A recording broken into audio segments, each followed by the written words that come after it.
അസ്സലാമു അലൈക്കും വറഹ്മത്തുള്ളാഹി വബറകാതുഹു. ബിസ്മില്ലാഹിൽ അൽഹംദുലില്ലാഹി വസ്സലാത്തു വസ്സലാമു അലാ റസൂലില്ലാഹി വഅലാ ആലിഹിൽ ഫായിസീന ബിറളില്ലാഹി അമ്മാ ബഅദ്. ഇന്ന് നമ്മൾ ചർച്ച ചെയ്യുന്നത് ഭക്ഷണ മര്യാദകൾ, ഇസ്ലാമിലെ ഭക്ഷണ മര്യാദകൾ, ടേബിൾ മാനേഴ്സ് എന്ന വിഷയത്തെക്കുറിച്ചാണ്.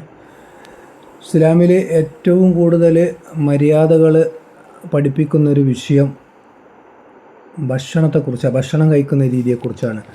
അത്രയും വളരെയധികം പ്രാധാന്യമുള്ളൊരു വിഷയമാണ് ഭക്ഷണം കഴിക്കുന്നത് എന്ന് വെച്ചാൽ ഭക്ഷണത്തിന് പ്രാധാന്യം ഉണ്ട് എന്നതിനല്ല, അതിനപ്പുറത്തേക്ക് ഭക്ഷണം കഴിക്കുക എന്നതിൻ്റെതാണ് അതിലെ വിഷയം.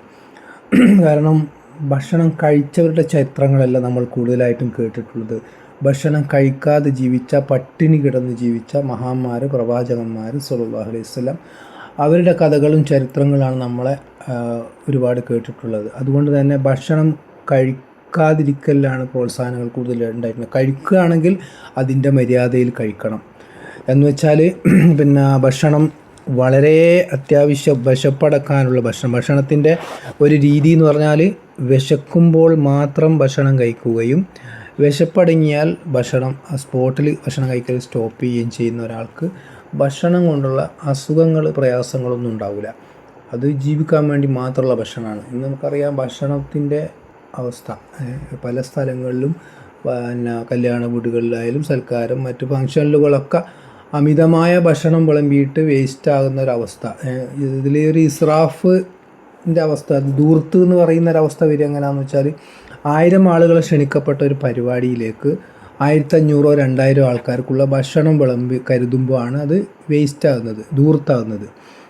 നേരെ മറിച്ച് 1000 ആളുകളെ ക്ഷണിച്ചു, അല്ലെങ്കിൽ 5000 ആളുകളെ ക്ഷണിച്ചു, 5000 ആൾക്കാർക്കുള്ള ഭക്ഷണം അവിടെ ഒരുക്കിയിട്ടുണ്ട്, അതിനെ നമുക്ക് ധൂർത്ത് എന്ന് പറയാൻ പറ്റില്ല. കാരണം അയാൾക്ക് അതിനുള്ള കപ്പാസിറ്റി ഉണ്ട്, കൊടുക്കാനുള്ള സാമ്പത്തിക ശേഷിയുണ്ട് എങ്കിൽ അയാൾ 5000 പേരെ വിളിക്കാം, അവർക്ക് ഭക്ഷണം കൊടുക്കാം. പിന്നെ ഭക്ഷണവുമായിട്ട് ശ്രദ്ധിക്കേണ്ട മറ്റൊരു കാര്യം എന്ന് പറയുന്നത്, ഇപ്പോൾ കല്യാണം, മറ്റു പരിപാടിയിലേക്കെല്ലാം ക്ഷണിക്കുമ്പോൾ ഒരു പന്തിയിൽ നിന്ന് തന്നെ, ഒരു സദസ്സിൽ നിന്ന് 2 തരം ഭക്ഷണം വിളമ്പുന്ന രീതി ഉണ്ടാവാൻ പാടില്ല. ഭക്ഷണം കൊടുക്കുന്നവർ ശ്രദ്ധിക്കേണ്ട കാര്യങ്ങളാണ്.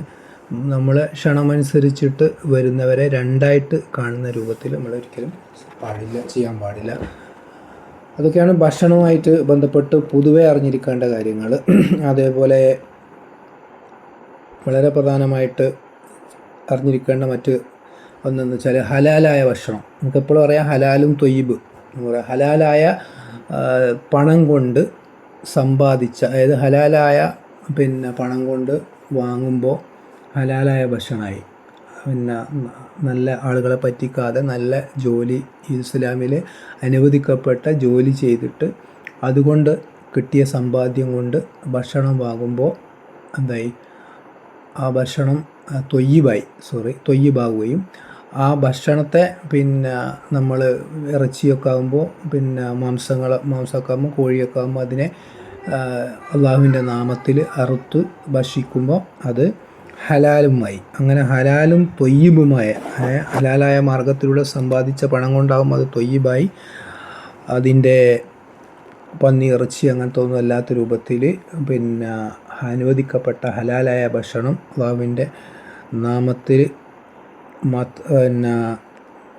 ഇറക്കപ്പെട്ട മൃഗങ്ങളുടെ ഭക്ഷണമൊക്കെ ആകുമ്പോൾ അത് ഹലാലായി.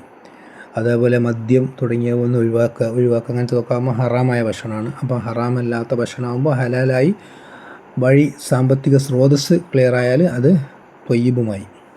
പിന്നെ മറ്റൊരു കാര്യം ശ്രദ്ധിക്കേണ്ടത് ക്ഷമയും താഴ്മയുമാണ്.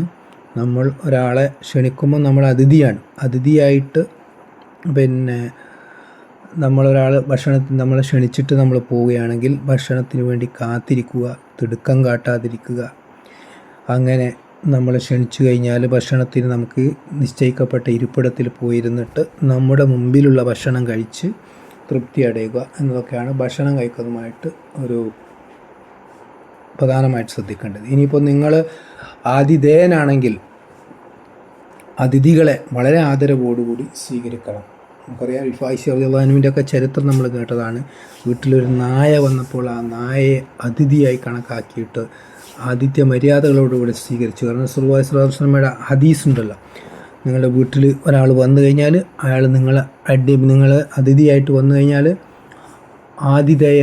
അതിഥിയുടെ അടിമയാവണം. അത്രയും ബഹുമാനം ആദരവുകൾ അതിഥിക്ക് കൊടുക്കണം എന്നാണ്. 3 ദിവസം വരെ ആ ഒരു ആതിഥ്യ മര്യാദകൾ കാണിക്കണം എന്ന് പറയുമ്പോൾ വളരെ വിശാലമാണ് ഇസ്ലാമിലെ ആതിഥ്യ മര്യാദകൾ. ആ രൂപത്തിൽ നമ്മൾ അതിഥികളെ സ്വീകരിക്കുകയും അവരെ ആദ്യം ഭക്ഷണം കഴിക്കാൻ അനുവദിക്കുകയും ചെയ്യുക. അതേപോലെ തന്നെ നമ്മളാണ് ഭക്ഷണം കഴിക്കുന്നതെങ്കിൽ എന്താണോ നമ്മൾ കഴിച്ചത് ആ കഴിച്ചതിൽ സംതൃപ്തരാവുക, അമിതമായി ഭക്ഷണം കഴിക്കാതിരിക്കുക. നമുക്ക് നബി സല്ലല്ലാഹു അലൈഹി വസല്ലം പഠിപ്പിച്ചിട്ടുണ്ട്, വയറിൻ്റെ 1/3 ഭാഗമാണ് ഭക്ഷണം കഴിക്കേണ്ടത്, 1/3 ഭാഗം വെള്ളവും ബാക്കി കാലിയും. എന്ന് വെച്ചാൽ ഭക്ഷണം എത്ര കഴിക്കുന്നോ അത്രയും സ്പേസിലേക്ക് വെള്ളവും കൂടി കഴിക്കണം. അപ്പോഴാണത് അതിൻ്റെ കൃത്യമായ ഒരു മിക്സിങ് പ്രോസസ്സിങ് നടക്കും.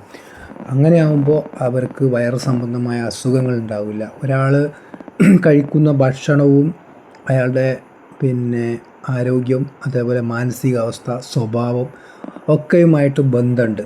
അപ്പോൾ എവിടുന്ന് എന്ത് ഭക്ഷണം കിട്ടിയാലും കഴിക്കുന്ന രീതി പുനഃപരിശോധിക്കേണ്ടതും നമ്മുടെ ക്വാളിറ്റി, ഓരോരുത്തരുടെയും ക്വാളിറ്റിക്ക് അനുസൃതമായ രൂപത്തിലുള്ള ഭക്ഷണം അനുസൃതമായ ക്വാണ്ടിറ്റിയിൽ, അളവിൽ മാത്രം കഴിക്കുന്ന രീതിയിലേക്ക് നമ്മൾ വരികയും വേണം. കാരണം 3 ആളുകൾ ഒരു രാത്രിയിൽ പട്ടിണി കിടന്നിട്ട് ഉറക്കം കിട്ടാഞ്ഞിട്ട് മദീന പട്ടണത്തിലൂടെ നടന്ന കഥയൊക്കെ നമ്മൾ കേട്ടിട്ടുണ്ട്. നബി സല്ലല്ലാഹു അലൈഹി വസല്ലമയും അബൂബക്കർ റളിയല്ലാഹു അൻഹു, ഉമർ റളിയല്ലാഹു അൻഹു ഒക്കെ നടന്നത്. അവസാനം അവർക്ക് ഭക്ഷണം കിട്ടിയതും ആ ഭക്ഷണം കിട്ടിയപ്പം ദിവസങ്ങളോളം പട്ടിണി കിടന്നിട്ട് ഭക്ഷണം കിട്ടിയപ്പോൾ ഈ അനുഗ്രഹത്തെക്കുറിച്ച് നിങ്ങളോട് ചോദ്യം ചെയ്യപ്പെടുമെന്ന ആയത്തിറങ്ങിയതൊക്കെ നമ്മൾ കേട്ടതാണ്. അതുകൊണ്ട് വളരെ വിലപ്പെട്ടതാണ് ഭക്ഷണം. നമുക്കറിയാം, ഗസയിൽ, ഫലസ്തീനിൽ, മറ്റ് ആഫ്രിക്കൻ രാജ്യങ്ങളിലൊക്കെ പട്ടിണി കോലങ്ങൾ ജീവിച്ചുകൊണ്ടിരിക്കുകയാണ്. ഒരു നേരത്തെ അല്ല, ഭക്ഷണം കഴിച്ചിട്ട് എത്രയോ ദിവസങ്ങളായിട്ടുണ്ടാവും. ആ സമയത്താണ് നമ്മൾ വേസ്റ്റാക്കുന്നത്, അല്ലെങ്കിൽ ആവശ്യമില്ലാത്ത ഭക്ഷണം ഉണ്ടാക്കുന്നത്. ഭക്ഷണത്തെക്കുറിച്ച് വളരെ സീരിയസ് ആയിട്ട് ചിന്തിക്കുകയും ആവശ്യത്തിന് കഴിക്കുകയും ചെയ്യണം. ഭക്ഷണത്തിൻ്റെ ഒരു പൊതുവായ മറ്റൊരു ഭാഗം എന്ന് പറയുന്നത് രാവിലെ കഴിക്കുന്ന ഭക്ഷണമാണ് ശരീരത്തിന് ഏറ്റവും കൂടുതൽ ഫിറ്റാവുകയും ശരീരത്തിന് ഉപകാരപ്പെടുകയും ചെയ്യുന്നത്. രാവിലെ രാജാവിനെ പോലെ കഴിക്കുക എന്ന് പറയുന്നുണ്ട്. ഉച്ചക്ക്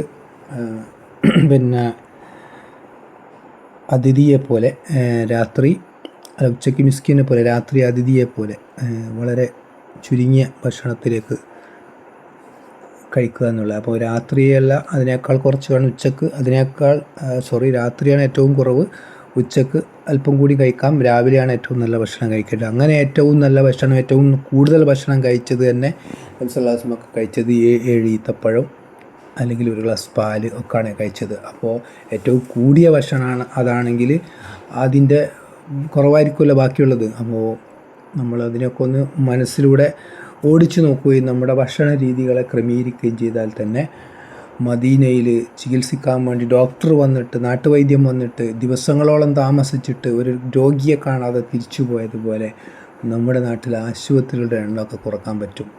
ജീവിത ശൈലി രോഗങ്ങൾ എന്ന് പറയുന്നത് ഭക്ഷണത്തിൻ്റെ ക്രമീകരണത്തിൽ നിന്നുണ്ടാകുന്നതാണ്. അതുകൊണ്ട് തന്നെ അതായിരിക്കണം ഇസ്ലാമിൽ ഏറ്റവും കൂടുതൽ ഭക്ഷണം കഴിക്കുന്നതിന് മര്യാദകൾ നിശ്ചയിച്ചിട്ടുള്ളത്. നമുക്കറിയാം, ഒരു സദസ്സിലേക്ക്, ഒരു മൗലൂദിൻ്റെ സദസ്സിലേക്ക്, ഒരു പ്രഭാഷണം നടക്കുന്ന സദസ്സിലേക്ക്, ഒരു മജ്‌ലിസിലേക്കല്ലോ ഒരു ചെറിയൊരു ചായ അല്ലെങ്കിൽ എന്തെങ്കിലും ചെറിയൊരു ചീരണ്ണി പാസ് ചെയ്യുന്നൊരു പെട്ടെന്ന് ആ സൈലൻ്റായിട്ട് നിൽക്കുന്ന ആ സദസ്സിലേക്ക് ഒരു ഭക്ഷണം കൊണ്ടുവന്നു കഴിഞ്ഞാൽ പെട്ടെന്ന് ആ സദസ്സ് അലങ്കോലാകുന്നതാണ്.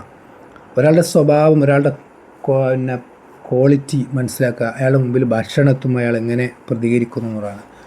അപ്പോൾ ഭക്ഷണത്തിന് മുമ്പിൽ മാന്യനാകുന്ന ആൾ എല്ലാ അർത്ഥത്തിലും മാന്യനായിരിക്കും.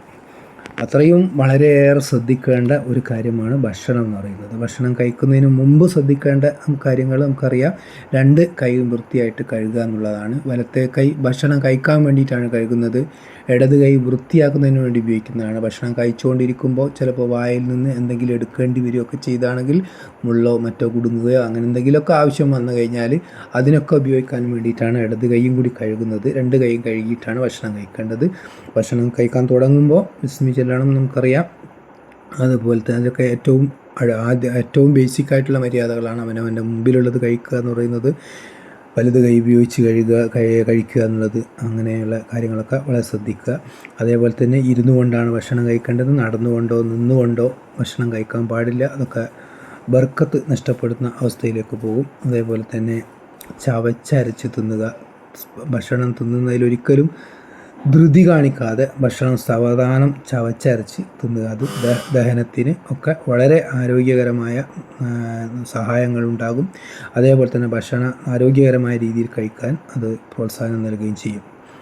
പിന്നെ മറ്റൊന്ന് പ്രധാനമായിട്ടും ഭക്ഷണത്തിൻ്റെ മൂല്യം മനസ്സിലാക്കുക എന്നുള്ളതാണ്. അവന് ആവശ്യമുള്ളത് മാത്രം എടുത്ത്, അതായത് നമ്മുടെ പ്ലേറ്റിലേക്ക് ഇട്ടത്, നമ്മുടെ മുമ്പിലേക്ക് വെച്ചത് അത് പൂർണ്ണമായിട്ടും കഴിച്ച് ഫിനിഷ് ചെയ്യുക.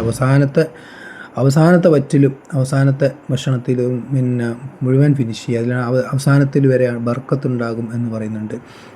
പുറത്തേക്ക് ഭക്ഷണം പിന്നെ പാത്രത്തിന് പുറത്തായി പോയിട്ടുണ്ടെങ്കിൽ ആ ഭക്ഷണം എടുത്ത് വൃത്തിയാക്കി കഴിക്കണം. കാരണം ഒരുപാട് രോഗങ്ങൾക്ക്, ഭ്രാന്ത് പോലെയുള്ള രോഗങ്ങൾക്കുള്ള മരുന്നാണ് ആ പുറത്തേക്ക് പോകുന്ന ഭക്ഷണം എന്നുവരെ പ്രവാചക വൈദ്യത്തിലൊക്കെ പറയുന്നുണ്ട്. അപ്പോൾ അതൊക്കെ വളരെ സീരിയസ് ആയിട്ട് തന്നെ എല്ലാവരും ഉൾക്കൊള്ളുക. ഭക്ഷണത്തിൽ കുറ്റം പറയാതിരിക്കുക എന്നുള്ളതാണ് മറ്റൊന്ന്. നമ്മൾ കഴിക്കുന്ന ഭക്ഷണം നമുക്ക് ഇഷ്ടമല്ലാത്തൊരു ഭക്ഷണമാണെങ്കിൽ നമ്മൾ കഴിക്കരുത്. കഴിച്ചു കഴിഞ്ഞിട്ട് കുറ്റം പറയുമ്പം ആ ഭക്ഷണം നമുക്ക് തന്നെ അത് നെഗറ്റീവ് ആവും. ഒരു ഹോട്ടലിൽ പോയിട്ട് നമുക്ക് കഴിക്കാൻ പോകുന്നതിന് മുമ്പ് നമുക്ക് എന്തെങ്കിലും ഒരു പ്രയാസം അനുഭവപ്പെട്ട് അവിടുത്തെ ഭക്ഷണം കഴിക്കാൻ പറ്റൂല എന്ന് നമുക്ക് തോന്നുകയാണ്, പിന്നെ അവിടുന്ന് കഴിക്കരുത്. നമ്മൾ എന്ത് ചെയ്യരുത്, പെട്ടെന്ന് അവിടുന്ന് മാറണം. ഏത് സ്ഥലത്തെത്തി കഴിഞ്ഞാലും ഭക്ഷണം ഇഷ്ടപ്പെട്ട ഭക്ഷണം മാത്രമേ കഴിക്കാവൂ. നെഗറ്റീവ് ഇഷ്ടമല്ലാത്തൊരു സ്ഥലത്ത് നിന്ന് ഭക്ഷണം കഴിക്കാൻ നിന്നാൽ അത്, അല്ലെങ്കിൽ കഴിച്ച ഭക്ഷണത്തെക്കുറിച്ച് മോശമായിട്ട് സംസാരിച്ചാൽ അത് നമുക്ക് തന്നെ അത് നെഗറ്റീവുമായിട്ട് മാറും. മറ്റൊന്ന്, മറ്റുള്ളവരുമായിട്ട് ഒരുമിച്ച് ഭക്ഷണം കഴിക്കുക എന്നുള്ളതാണ്. ഒറ്റക്ക് കഴിക്കുന്നതിനേക്കാൾ ഒരുപാട് പുണ്യമുള്ള കാര്യമാണ്. ഒരു സദസ്സിൽ നബി സല്ലല്ലാഹു അലൈഹി വസല്ലമയുടെ സുന്നത്താണത്. ഒരു പ്ലേറ്റിൽ നിന്ന് ഒന്നിലധികം ആളുകൾ ഒരുമിച്ചിരുന്ന് കഴിക്കുക, അതേപോലെ ഒരുമിച്ചിരുന്ന് ഭക്ഷണം കഴിക്കുക, കുടുംബാംഗങ്ങൾ സുഹൃത്തുക്കളൊക്കെ ഒരുമിച്ച് ഭക്ഷണം കഴിക്കുക. അത് ഒരുപാട് ബന്ധങ്ങൾ ശക്തിപ്പെടുത്തും. ഭക്ഷണത്തിൽ ബന്ധങ്ങളുടെ ഒരു ദൃഢപ്പെടുത്തൽ കൂടിയുണ്ട്. ഭക്ഷണം വിളമ്പി കൊടുക്കുമ്പോൾ ഭക്ഷണം ഉണ്ടാക്കി കൊടുക്കുന്ന ആളും കഴിക്കുന്നവരും തമ്മിലൊരു ബോണ്ട് സൃഷ്ടിക്കപ്പെടുന്നുണ്ട്. ആ ബോണ്ട് ഉമ്മയും മക്കളും ഒക്കെ തമ്മിലുണ്ടാകുന്നൊരു ബന്ധത്തിൻ്റെ ദൃഢത എന്ന് പറയുന്നത് ആ ഭക്ഷണം വിളമ്പി കൊടുക്കലാണ്.